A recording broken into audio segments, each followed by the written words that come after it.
Alrighty. Hopefully everyone's having a good day today as they watch this one. This will begin our chapter 5. So we'll be talking about lesson 5.1. And it is over polynomial functions and polynomial inequalities. So polynomial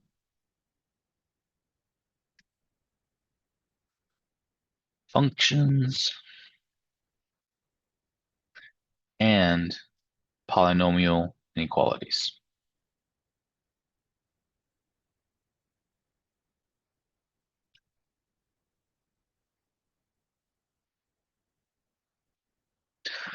All right, so in this one here, I'm going to highlight some of the notes and then we'll go into some exercises that will help you with your homework. And again, as always, if you need any help or more examples, please reach out. I do not mind helping.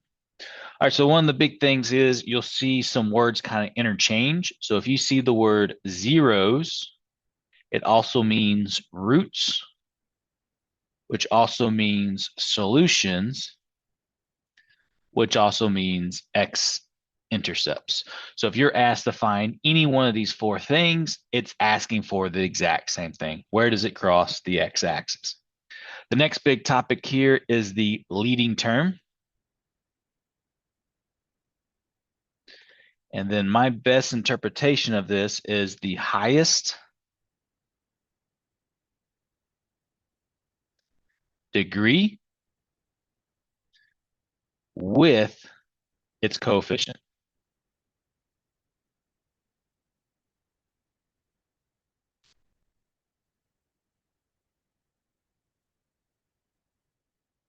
All right.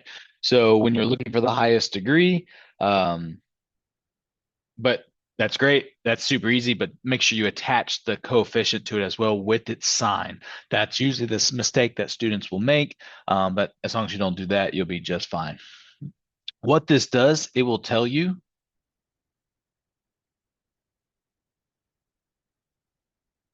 how the polynomial function starts and I say start, begins and ends. Start and stop. It doesn't really stop.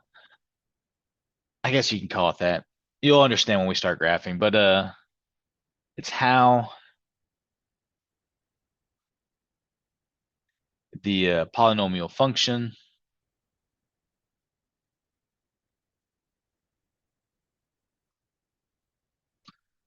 I'm going to just go with start and stop, even though it's not really starting or stopping because these functions are infinitely in both directions. But basically, kind of, and you'll explain here in a second. It's basically like as x goes one direction, what's the y doing? So with that said, here's the next big chart you need. So I'm going to try to break this down as best as I can. We'll start off by talking about if the leading term has a positive coefficient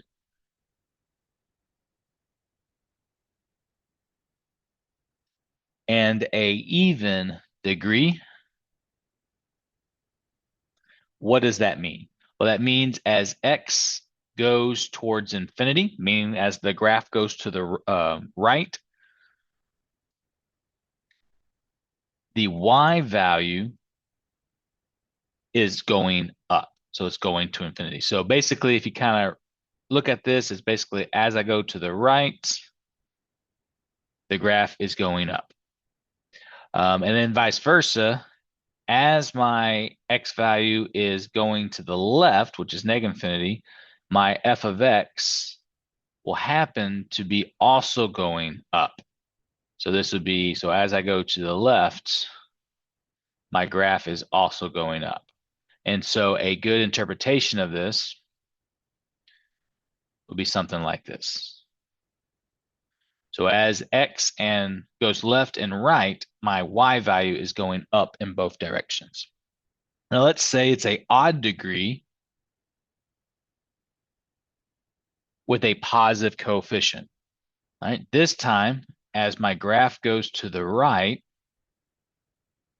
my y value will be going up. But as my graph goes to the, well, let me interpret that with words too for you. Right, up. And as my graph goes to the left, my y value will also be going down. So this will be left and down. So theoretically, this is kind of what it looks like. So you can see as the graph goes to the left, my function was going down. As my function was going to the right, my function was going up. All right. And then what if it's a negative coefficient?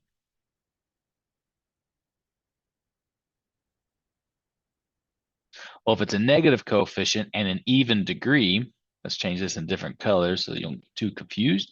As my x goes to the right this time, my y value will actually go down. So right, and now it would be down. And then as my graph goes to the left, my y value will be going down as well. So here's left and down. So what that looks like is if my leading coefficient is even and a negative, the middle part's not so concerning. It's really these end behaviors. Again, this is end behaviors is what this is really titled. So the middle part could be all kinds of different. And as we progress through chapter 5, you'll learn how to graph that middle section. But to start this off right now, we're just talking about how is the end behavior. So as I go to the left and right, what's the y value doing? And then for the last one, if it's an odd degree, but a negative coefficient, as I go to the right, my y value will actually be going down. So as I go to the right, my y value will go down. And then as my x is going to the left, my y value will actually be going, oh, almost wrote the word up, will be going up. So as I go left, I go up. I always get students that ask me, it's like, why don't we just use right, left, up, down rather than these infinity symbols? Well, your homework and your textbook and everything is going to express it in that form. It's going to ask you, what is f of x doing as x goes to infinity and negative infinity, and wants the answer as positive infinity or negative infinity rather than up and down. These words will just kind of give you a better idea graphically what that means. So as I go to the right, I'm going down in the function. As I go to the left, my function is going up. All right, so that's the main notes out of the entire that section, and I try to do that for y'all, so kind of highlight that learn it part. And so now when you get into the practice part, again, going through some of those questions, either through this video or as you just practice on your own. So the first example I want to look at, I just always want you to have someone that guides you through it rather than just, computer program, I find it to be more helpful. All right, so I'm going to look at example 2, and again, all these are in your practice problems at the end of the section. But number 2 looks pretty good, and it says x squared minus 4x equals negative 13. And you are trying to determine if the given x value is going to be true. And the x value that's given to you is x equals 2 minus 3i. So we're dealing with a complex number. But really, all you have to do on these type of questions are just take the value and just plug it in. So here we go. As always, I'll replace the x with what's given using parentheses to indicate multiplication, to apply functions to it, but really just to separate my information just so I don't look like I have, like if I didn't put parentheses here, it look like I had 42, right? So here I have 2 minus 3i squared minus 4 times 2 minus 3i equals negative 13. So the biggest mistake students will also make is they'll take this square and just distribute and move on. What you need to realize is when you have a binomial squared, you have two binomials that need to be distributed out to one another. And you could go ahead and distribute this if you want, but I like to do it all at once. So I'll just rewrite it. So here we go. So I'm going to distribute. So that's 2 times 2, which gives you 4. 2 times negative 3i, which will give you negative 6i. Negative 3i times 2 will give you another negative 6i. And negative 3 times negative 3 will give you a positive 9i squared. Now, I'm totally good with you doing this as well if you know this concept. That'd be a squared minus 2ab plus b squared. If you just wrote it out there, I'm totally good like that. If you just went from this point to this point, I can see that. But regardless, you get to the same concept. So this would now be 4 minus 12i. And then one thing you need to remember is that I squared, so here's those notes, is equal to -1 since I was equal to the square root of -1. All right, so that means this becomes plus 9 times -1. Well, 9 times -1 would give me a -9. So when I combine like terms again, this becomes 4 minus 9, which would be -5 minus 12i. All right, so make sure, don't forget that that I squared will turn into a -1 and no longer have an I. It'll change the sign of this. It doesn't always make it a negative, just change the sign. So if this was like a -9, then it becomes a +9.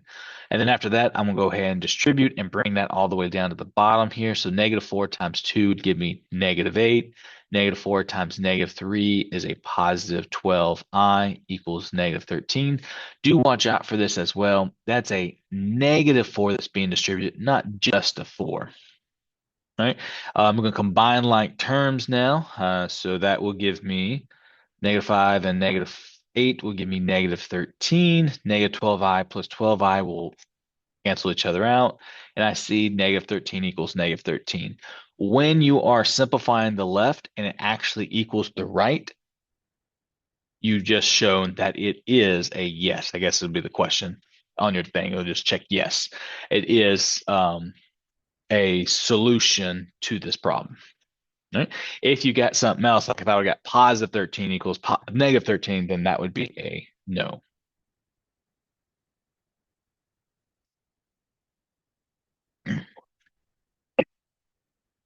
All right, let's try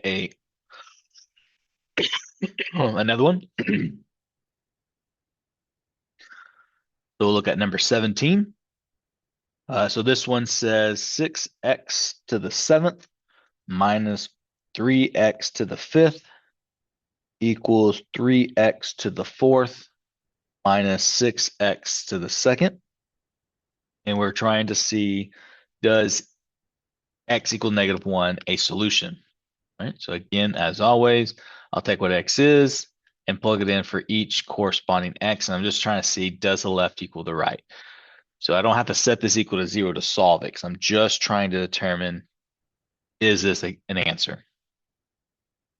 So this becomes 6 times -1 to the 7th minus 3 times -1 to the 5th equals 3 times -1 to the 4th minus 6 times -1 to the 2nd. All right. Hopefully at this point in time, you know any negative raised to a odd exponent will stay negative. So this will really just be 6 times -1. -3 times -1, since that's a odd. And then any even exponent will make it a positive number, regardless of what the number is. So this now becomes 3 times +1 minus 6 times +1.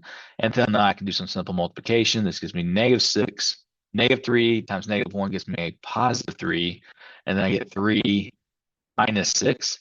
-6 plus 3 is -3. 3 minus 6 is -3.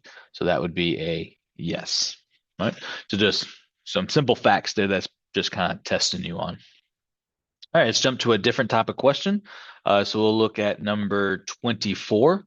And in this section, it just says solve the polynomial equation by either factoring or the quadratic formula, and then make sure to identify all the solutions. And then it gives you some places to look at.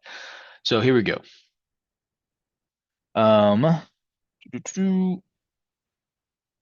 Yeah, so again, so when it's identifying all the solutions, that's the big thing that might get confusing. It's wanting the real numbers and imaginary. So if there is some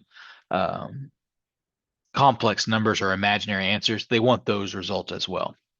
All right, so there we go. So, and again, a little side note here, if you don't remember the quadratic formula, is -b plus or minus the square root of b squared minus 4ac, all divided by 2a. All right, now when I work out this problem here, this will now be, let's see, was it x cubed minus x squared minus 6x equals 0. I said this in a later video. I always try to solve it by factoring first, and then if it can't be factored, then I'll move on to the quadratic formula. But the quadratic formula always works. I just find factoring to be sometimes quicker than trying to simplify a quadratic form, but it doesn't really matter. So when factoring, hopefully you notice that this has a greatest common factor of an x. And when I factor out an x out of everything, the degree will all move down by 1. So if I take an x away from x cubed, I have x squared left. If I take an x away from x squared, I have an x left. If I have an x taken away from 6x, I just have a 6 left. Now I can just determine, looking at your AC method, organizing your information, even though there's not an A, there is a C, and this is technically a 1 times -6, which is -6, and my B is -1. Can I quickly come up with two numbers that multiply to -6 but add up to -1? And hopefully you're saying -3 and +2. So with that, I can then rewrite this as my greatest common factor first, and then my x minus 3 and x plus 2. Again, the biggest questions I always get is, does the order matter? No, it doesn't matter. So now when I'm solving these, I just set each one of these factors equal to 0. And yes, the GCF that you factored out first is a factor. So don't forget to set that equal to 0. X minus 3 equals 0, and x plus 2 equals 0. Well, this one's done. This one I would need to add 3. So I get x equals 3. This one I would need to subtract 2. So I get -2. So there are my three answers. It might want you to list it from least to greatest, so that'd be -2, 0, 3. I don't know if it wants curly brackets or not. It doesn't say so in your text. Curly brackets meaning a set of numbers is typically how we represent that. All right, so let's look at more complicated questions to make sure you fully understand how to solve. So we'll look at number 25. This one is a x squared minus 2x plus 5 equals 0. One thing I didn't point out in the previous example, but I'll point out here, notice both of these have been set equal to 0. If you're dealing with a polynomial function and you're trying to solve it and it's not set equal to 0, you need to move everything over by doing opposite operation to get it set equal to 0. And I have at least one example to kind of show you that. All right, here we go. So I'm going to look at it. All right, what multiplies to 5, adds to -2, and the only thing I can come up with is 1 and 5, which does not work. So factoring does not work in this situation, so I must use the quadratic formula. Also, one thing I want to note, I guess I should have done that. Notice the highest degree here was 3, and I ended up with 3 answers. That is typical. You will have that many answers depending on your highest degree. Two things can happen though, is one, some of those answers might be non-real, so they're imaginary. And two, some of them might repeat. So I might get 2 twice, but I will have 3 different answers for a cubic. I will have 2 different answers for a quadratic. If I had an x to the 4th, I would have 4 answers. They might not be unique, but I will get either for the same answer or a combination of real and imaginary, or a combination of repeat and real and imaginary, or anything of those combos. So just keep that in mind when trying to determine all of your solutions. All right, so again, factoring didn't work, so using the quadratic formula, let's do a different color. This is your A, this is your B, this is your C. So if it helps, label it out. A is equal to 1 if there's no number there. B is equal to -2, and C is equal to 5. Remember, no letters attached, just coefficients. So again, the formula with -b, so that becomes -2 plus or minus the square root of b squared. So it's going to be -2 squared. Again, notice I'm putting these in parentheses because that's how you should always operate when plugging things in. -4 times a, which is 1, times c, which is 5, all divided by 2 times a. In this case, it's 2 times 1. Now you just simplify. 2 negatives make a positive. That gives you a +2 plus or minus. -2 squared is 4. 4 times 1 is 4. 4 times 5 is 20. So that gives me a -20. And then 2 times 1 is 2. And then I get 2 plus or minus. 4 minus 20 is negative 16 over 2. And if you skip some of these steps, I'm not, not going to dock you on them as long as they're logical, like you can easily do it in your head and not you just jump from one conclusion to the next. All right, so if you recall, if I have a negative, I can pull out a imaginary I, and then the square root of 16 becomes just 4. So you pull out the negative, make it an I, and then just treat it as if it was just the square root of 16, which we know is 4. And again, notice I'm doing the number and then I. I always should be last because the format should always be in A plus BI format. And then this is still all divided by 2. Here's the next biggest mistake students make. They'll go, all right, cancel to 2. My answer is plus or minus 4i. No. To simplify, you have to be able to simplify in both of them. So if it helps, just so that you don't make the error, separate these as 2 separate fractions. So this would be like 2 over 2 plus or minus 4i over 2. Notice the 2 went to both. And when we abstract fractions, typically if they have the same denominator, we write it down once and then do the operation on top. So if it helps, rewrite it like this, then simplify so you don't make mistakes. 2 divided by 2 is 1. 4 divided by 2 is 2. So we get 1 plus or minus 2i. So notice this one did have 2 answers. And I believe it'll let you, it'll let you write plus or minus in your homework. But that is 2 different answers. You have 1 plus 2i and 1 minus 2i. So 2 answers to go with our quadratic there. All right, let's do a couple more. So let's do example 26. So this one is x to the 4th plus x to the 2nd or squared minus 2 equals 0. This is not a quadratic, but doesn't mean it can't be factored. To factor to the 4th powers, if the middle term is to the 2nd power, then this has no x. This is possible. But if this was like a 4, 3, 2, 1, 0, what I'm about to do is not possible. But this is still a trinomial. So it's in a format of factoring. So a trinomial can always factor into, let me rephrase that. A trinomial, if factorable, will always factor into a 2 binomials with a greatest common factor on the outside. In this case, there is none. But think about what 2 things can multiply to get you x to the 4th. And hopefully you're saying, well, x to the 2nd times x to the 2nd gives me x to the 4th. Now I have an AC concept. That's a triangle. So we have an ACB concept here where I'm trying to multiply to -2 and add to a +1. So hopefully you're like, all right, it's a 1 and a 2. And if I make the 1 a negative, that will add up to 1. So that's perfect. So -1, +2. If you're unsure about that, you can always distribute those things out and see, does it go back to that? And it will. All right. Now from there, I can now set each factor equal to 0. So I'll add 1 here. So x squared equals 1. I'll take the square root, and I won't forget my plus or minus, and then the square root of 1 is 1. So I get 2 answers there. I get +1 and -1. Over here, subtract 2. Square root it. Don't forget plus or minus. There's a negative, so I pull out an I. I couldn't simplify the square root of 2. So before I go further, okay. When you have a square root left over, the I is more acceptable to be in front of the square root, so it doesn't look like it's inside the square root. So once again, when you're writing out your answers, at least something more like this, plus or minus 1, comma, plus or minus I square root of 2. Right? So hopefully that makes sense. And I do want to do one more to show you one that, again, I wanted to point out this was set equal to 0. Also want to point out I did get 4 answers to go with that 4. So if we look, though, at example 27,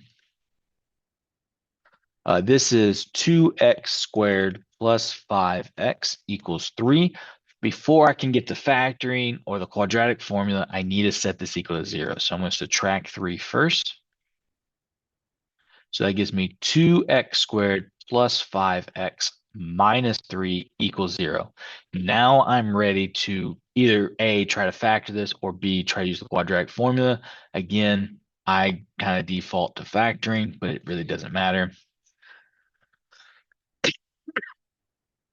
Remember, this is your A, B, C. So 2 times negative 3 gives me negative 6. And then my B is 5. When I'm thinking about 6, I'm thinking 1 and 6. And then I'm like, all right, I can make that a negative 1. That multiply negative 6, but add up to 5. So when I work this out, I get x minus 1 and then x plus 6. So if you recall from my earlier videos I think it was chapter 1 or 2 review, if I do have a leading coefficient of a that's not a 1, I must divide these two factors by 2. And if I can't simplify, the denominator goes to the front. So now it's 2x minus 1. This can be simplified. So this is just x plus 3. And that works every time. So again, if you're unsure, you can always distribute it out and see it does work out. Now I'm just going to set each factor equal to 0. And I guess I should have also said in this process, if you were just factoring, you would want to do this. But if you were solving, you could just go from this method and solve it. And I'll show you why you could do that. So if I was to add 1 here, I would then divide by 2. So I'd get x equals 1/2. So notice if I wouldn't have simplified this in this format, I would just add 1/2 and get the answer. This process works if you're just solving it. Had I had to factor it, I would have to rewrite it like this. And then of course, this one says minus 3. So again, the quadratic, 2 answers. Fraction or decimal, I think, works as long as it's an exact decimal. All right, so that should be enough examples there to help you out there. So let's move on to the next type of questions you'll get. So let's look at example 36. On these types, it says for each of the following polynomials, determine the degree and the leading coefficient, then determine the behavior of the graph. So what this basically means is you'll be given a polynomial function. In this case, it is 2x to the fourth.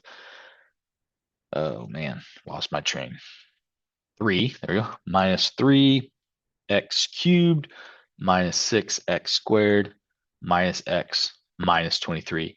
Now, I didn't see this anywhere in your homework, but I do want to caution you, do make sure it's in standard form, meaning highest degree down to the lowest degree, because it could trick you and have this x to the fourth somewhere over here, because the highest degree is your leading term. So when you have to determine the degree would just be 4, and the leading coefficient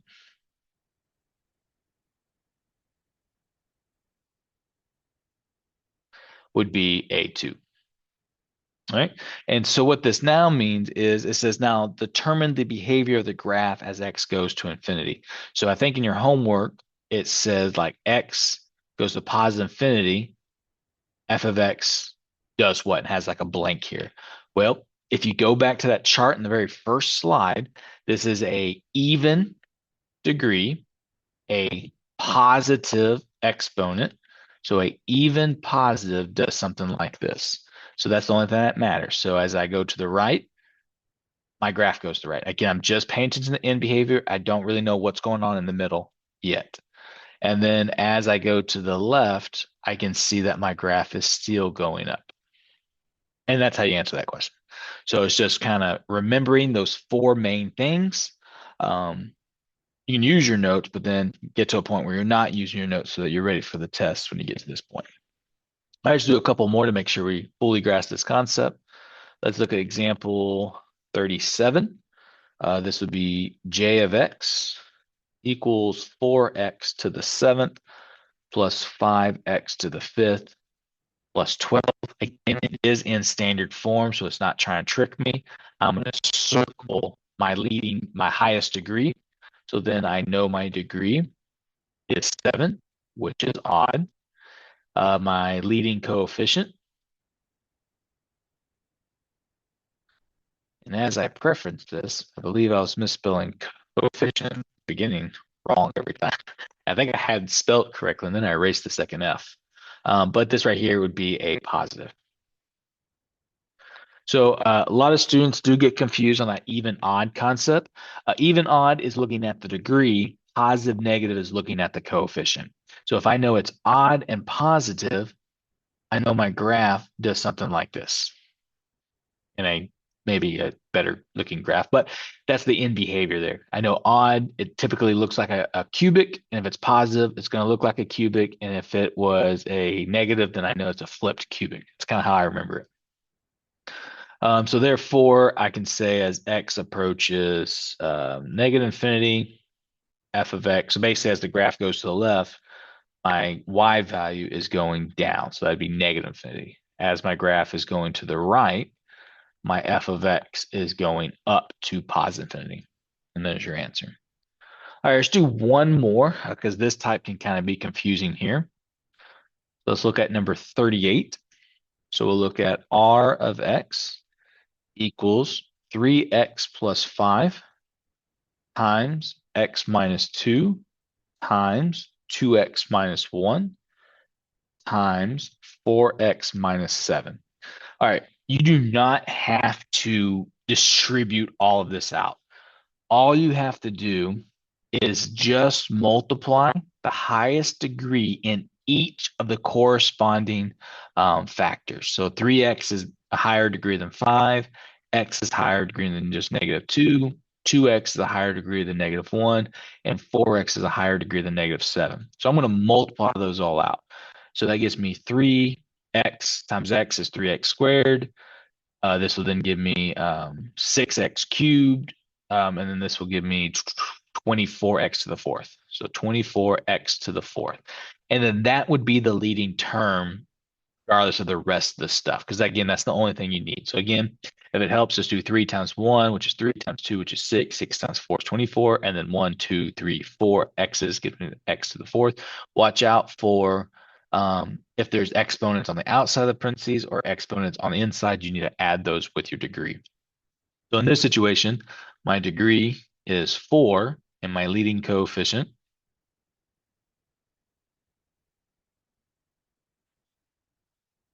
is 24. So this tells me it's even. This tells me it's positive. So that tells me, I always like to graph it. So if it's even, I know it's going to look like a parabola. And if it's positive, it's going to be a normal parabola. And then had it been negative, it'd been a flipped. So as x goes towards negative infinity, f of x is going up to positive infinity.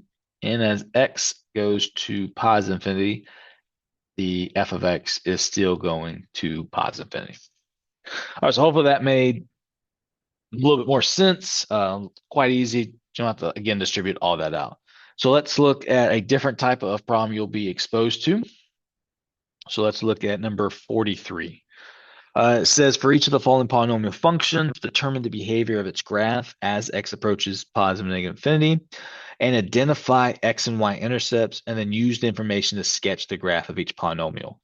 So you have to find x and y intercepts, and then with the end behavior and the intercepts, you can have a little bit of a better idea of what your graph will look like. So we're starting to kind of understanding that middle portion of the graph, and then we'll try to get into the max and min as we go through it. So let's look at g of x equals 3 minus x times x plus 2 times x plus 4. So again, I'm just looking at end behavior and I'm looking at x and y intercepts. So I'm not going to distribute this out.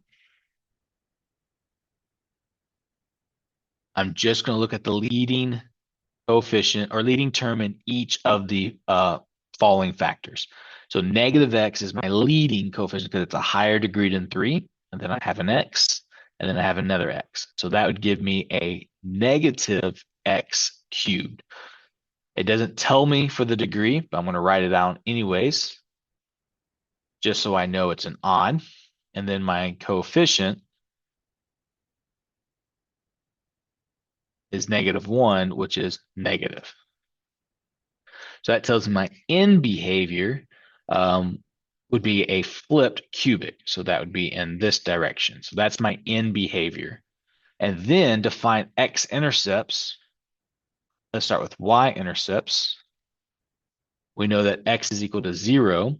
So that just means that this will become 3 minus 0, 0 plus 2, 0 plus 4. So that would give me 3, 2, 4. So that'd give me 6 times 4, which is 24. So I have an x-intercept, sorry, a y-intercept at 0, 24. So that'd be my y-intercept. My x-intercept, I just got to set each one of these factors equal to 0. So this would be 3 minus x equals 0, x plus 2 equals 0, and x plus 4 equals 0. So this would be negative x equals negative 3, and then x equals 3. So I would subtract 3 and then divide by negative 1. This would be x equals negative 2, and this would be x equals negative 4. So there's all of my x-intercepts. So I have 3, 0, negative 2, 0, and negative 4, 0. So you're then asked to kind of sketch it, but I think on the homework, it just has you like plot points and then kind of adjust. So what I do to sketch a graph, here's my end behavior. So I know this is how it starts, this is how it ends in that rough manner. I know I have a point at 24, a positive 24. We'll pretend that's a positive 24. I know I have one at negative 2, I have one at negative 4, and I have one at 3. Doesn't have to be perfectly aligned. So what this tells me is that means, and again, I only got these answers once. So I don't think it really gets into it. But your multiplicity, if I only get the answer a odd amount of times, it'll go through the x-intercept. If I get a x-intercept an even amount of times, it will touch it. So for now, I only got the answer once. So I'm going to go through all of these. So I know I'll do this. We don't know at what point do we go up or down. We just know we have to go back through it. I know I have to come way up here, and I know I have to come back over here to finish it off.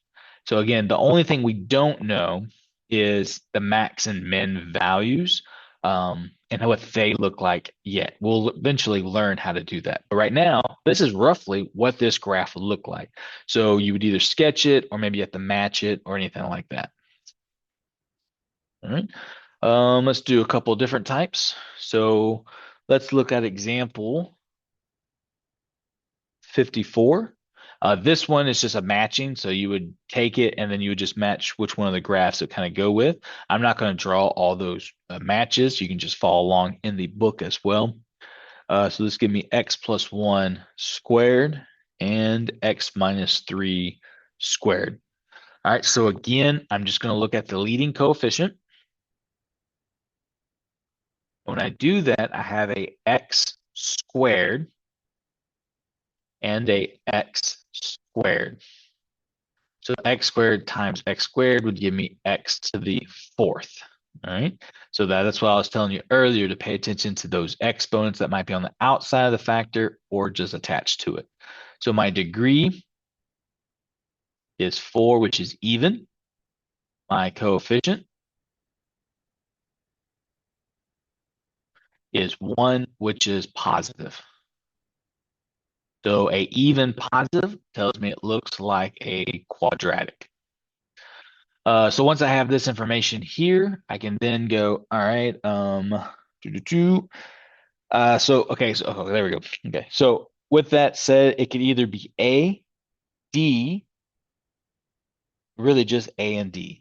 So what I'm going to do is I'm going to go, all right, well, let me go find x-intercepts. Well, this would be x plus 1 equals 0, x minus 3 equals 0. So this is x equals negative 1, and this is x equals 3. But notice I would have a multiplicity of 2 for both. So again, just a little side note, multiplicity simply means how many times did you get the answer?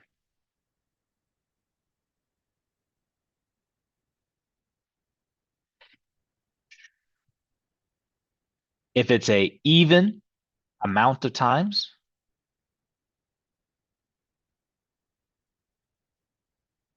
it will touch the x-intercept, meaning you might have something like this where it just touches it. If it's a odd amount of times, it's going to go through the x-intercept. So even it'll touch, so this tells me it touches it. So now I know more of this. I know I start and stop here. I know I have one at -1 and about 2. But what I know is when I go to it, I'm just going to touch it. And at some point, I gotta come back, touch it, and then go back up. So I have something that looks more like a W. So in this case, this would be option D. All right. So I don't know why multiplicity wasn't discussed in the chapter, unless I missed it. But that is something you need to know to help you with this. So it doesn't just go straight down and through it and all that stuff. All right. With that said, let's do another one of matching. So let's do number 56. So this says f of x equals x minus 1 times x plus 2 times 3 minus x. So again, I'm going to look at my leading term first. So I have an x, and a negative x. So that would be x times negative x would be a negative x cubed. So that tells me my degree is 3, which is odd. And my coefficients is -1, which is negative. So in this example here, a odd negative tells me this is what a cubic is, but it's negative, so it's a flipped cubic. So that's what it kind of looks like. So then when I look at my x-intercepts, I get x minus 1 equals 0, x plus 2 equals 0, and 3 minus x equals 0. So this will give me x equals 1, x equals -2, negative x equals -3, therefore x equals 3. I only got those answers one time, so they all have a multiplicity of 1, so that means it's going to go through it. So when I sketch my graph, I know I have something like this, something like this. I go at -2 somewhere, and then I go at 1 and 3, but I'm going to go through them. So that tells me if I start here, I'm going to go through -2. At some point, I'm going to go through 1. At some point, I'm going to go back through 3, and I'm going to finish in that direction. So when I'm looking at these options, B is looking pretty good. Yep, B, because on F, it touches, and we want to go through it, and it doesn't finish the right direction. So in this one, this would be B. All right, so hopefully that helps you with the matching there. And then I just want to do a couple more problems of a different type you'll be given, which is inequalities. So let's look at that. So we'll look at example 71. This one says x minus 1, and you're just solving the inequalities, but it's x minus 1, x plus 3. Ooh. Oh no, losing mention. So x plus 2, and then 3 minus x is less than or equal to 0. All right, to solve these is not as easy as solving equations. When we solve for these intercepts or zeros or roots or solutions, however you want to look at it, we solve them like normal.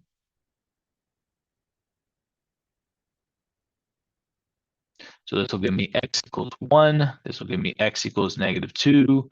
This will give me x or negative x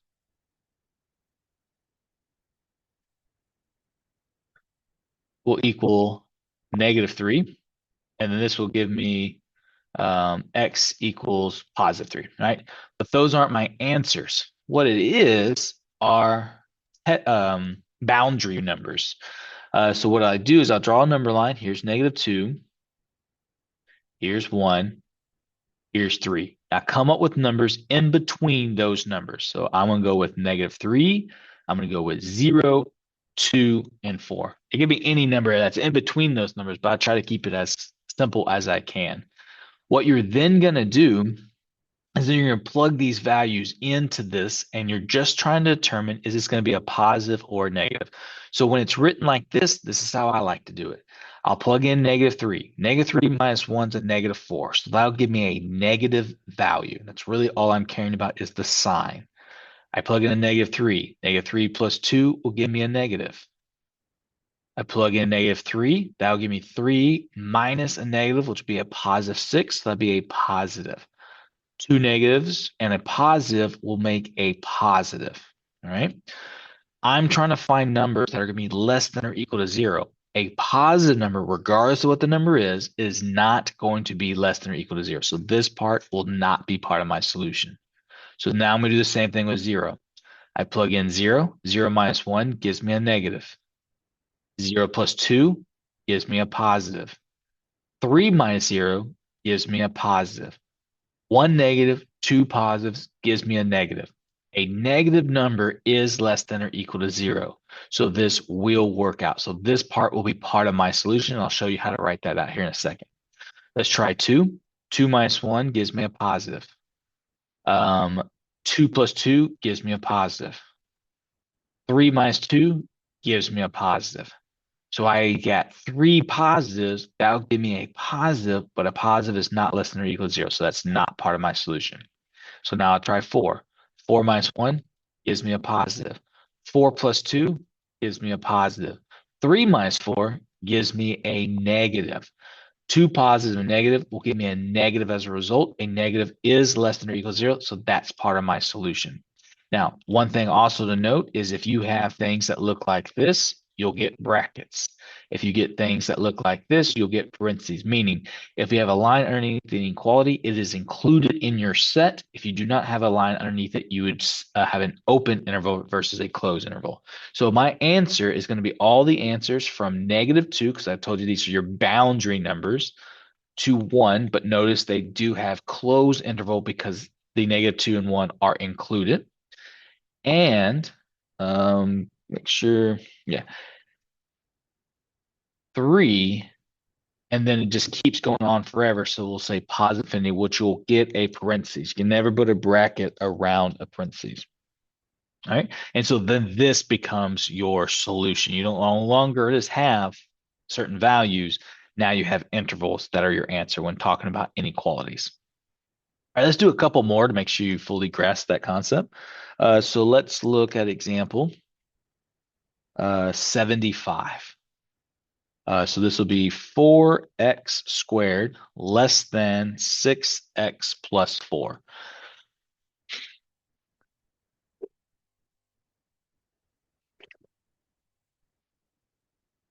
All right. In this example, just like equations, you have to set inequalities equal to 0. So I'm going to subtract 6x, subtract 4, and bring it over here. Now, none of these are like terms. So I will get 4x squared minus 6x minus 4 less than 0. Now, if you're yelling at the computer because I didn't flip the inequality sign, you don't do it with subtraction. You only flip the inequality sign if you multiply or divide by a negative number. So don't get that rule mixed up. After this point, I'm just going to try to solve it like a normal equation. I see that they have a 2 in common, so I'll grab a 2 out. So that'll give me 2x squared minus 3x minus 2. I will try to do this by factoring. 2 times -2 is -4. My b is -3. Two things that multiply to 4 will be 1 and 4. And if I make the 4 negative, that would give me -4 and add up to -3.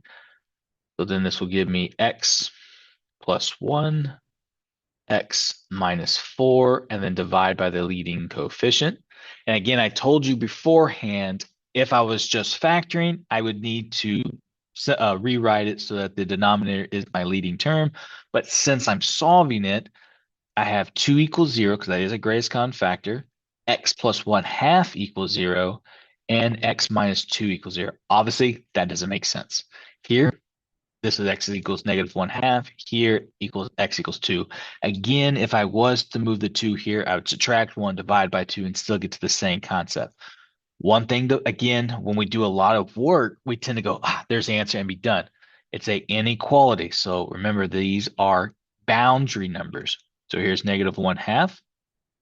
Here's 2. Choose a number that's less than negative 1/2. I'm going with negative 1. Choose a number between negative 1/2 and 2. That's going to be 0. Choose a number greater than 2. I'm going to choose 3.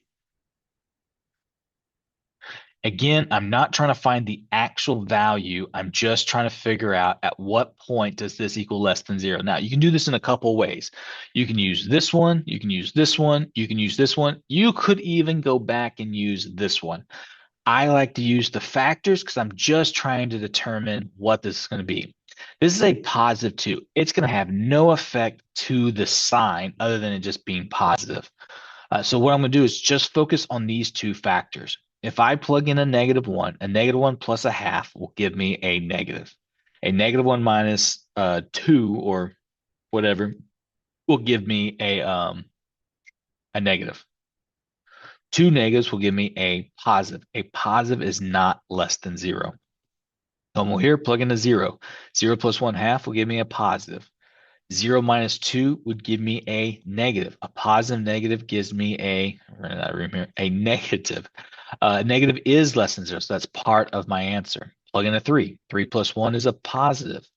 3 minus 2 is a positive. 2 positives make a positive, which is not less than 0, so that's out.